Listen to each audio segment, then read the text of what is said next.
بسم اللہ الرحمن الرحیم۔ سوال یہ کیا گیا ہے کہ کیا کھانا کھاتے وقت سر کو ڈھانپنا ضروری ہے؟ تو اس سلسلے میں سب سے پہلے ہم رسول کریم صلی اللہ علیہ وسلم کے معمول کو دیکھتے ہیں۔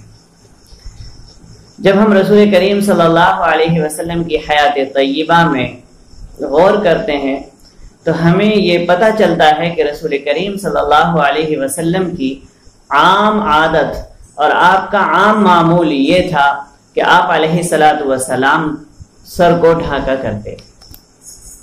کبھی تو ٹوپی ہوا کرتی تھی اور ٹوپی کے ساتھ عمامہ ہوتا تھا، اور کبھی صرف عمامہ ہوتا تھا ٹوپی کے بغیر، اور کبھی ٹوپی اور عمامہ دونوں آپ علیہ الصلاۃ والسلام زیب تن کیا کرتے تھے۔ تو ظاہر سی بات ہے کہ جب آپ علیہ الصلاۃ والسلام کا عام معمول سر کو ڈھانپنے کا تھا تو کھانا کھاتے وقت بھی آپ علیہ الصلاۃ والسلام سر کو ڈھانپا کرتے تھے۔ لیکن کوئی ایسی صراحت کے ساتھ روایت موجود نہیں ہے جس سے پتہ چلے کہ آپ علیہ الصلاۃ والسلام نے کبھی بغیر ٹوپی کے یا بغیر سر کو ڈھانپے ہوئے نہ کھایا۔ اس لیے علماء فرماتے ہیں کہ ٹوپی لگا کر کھانا یا سر کو ڈھانپ کر کھانا یہ ادب ہے،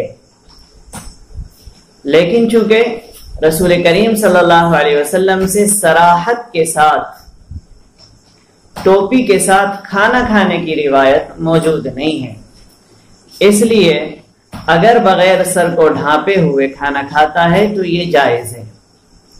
چنانچہ شامی کتاب الحضر والاباحہ جلد نمبر 9 صفحہ نمبر 413 میں ہے وَلَا بَأْسَ بِالْأَكْلِ مُتَّكَأً أَوْ مَكْشُوفَ الرَّأْسِ فِي الْمُخْتَارِ، کہ پسندیدہ اور مختار قول کے مطابق ٹیک لگا کر یا کھلے ہوئے سر کھانے میں کوئی حرج نہیں ہے۔ تو خلاصہ جواب کا یہ ہے کہ ٹوپی لگا کر یا سر کو ڈھانپ کر کھانا ضروری نہیں ہے، ادب ہے جس کی رعایت کرنا چاہیے۔